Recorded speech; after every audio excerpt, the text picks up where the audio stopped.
Assalamualaikum warahmatullahi wabarakatuh. Saya Mutia Sari, ibu dari 2 orang anak, mantan istri dari Muhammad Alan. Sebelumnya, saya memohon maaf kepada seluruh masyarakat, terutama masyarakat Aceh Timur, yang saat ini sedang gaduh atas menyebarnya tuduhan perselingkuhan saya dengan Bupati Aceh Timur, Bapak Iskandar Usman Al-Farlaki. Di sini perlu saya tegaskan bahwa perlu saya luruskan atas fitnah yang tidak hanya menyerang kehormatan orang lain, namun fitnah ini juga menyerang kehormatan saya sebagai seorang ibu dan sebagai seorang bidan yang saat ini mengabdi di lingkungan pemerintahan Aceh Timur. Bahwa saya dan Muhammad Alan sudah bercerai secara agama sejak dia menjatuhkan talak 3 kepada saya dan saat ini sedang berproses hukum di Mahkamah Syariah.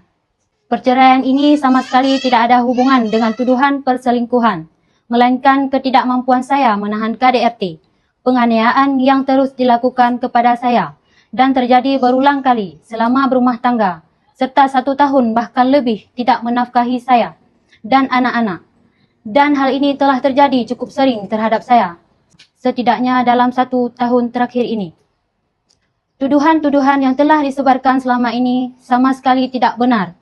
Semuanya adalah fitnah dan semua fitnah terhadap saya, termasuk tuduhan saya melarikan diri. Itu semua tidaklah benar.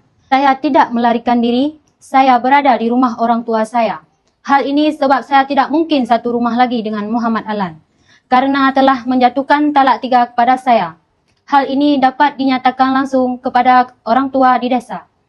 Saya di rumah karena setelah jatuh talak hanya rumah orang tua yang saya miliki untuk pulang. Saya juga akan menempuh jalur hukum atas fitnah keji terhadap saya, baik yang dilakukan oleh mantan suami saya maupun oleh akun-akun yang ikut menyebarkan fitnah ini. Sebagai perempuan, hal ini cukup berdampak kepada psikologis saya, terhadap psikologis anak-anak saya, dan kedua orang tua saya. Kepada Ibu Bupati, saya memohon maaf yang sebesar-besarnya. Saya tahu ujian berat ini bukan hanya untuk saya dan anak-anak saya, tetapi pasti berdampak berat kepada ibu dan anak-anak ibu.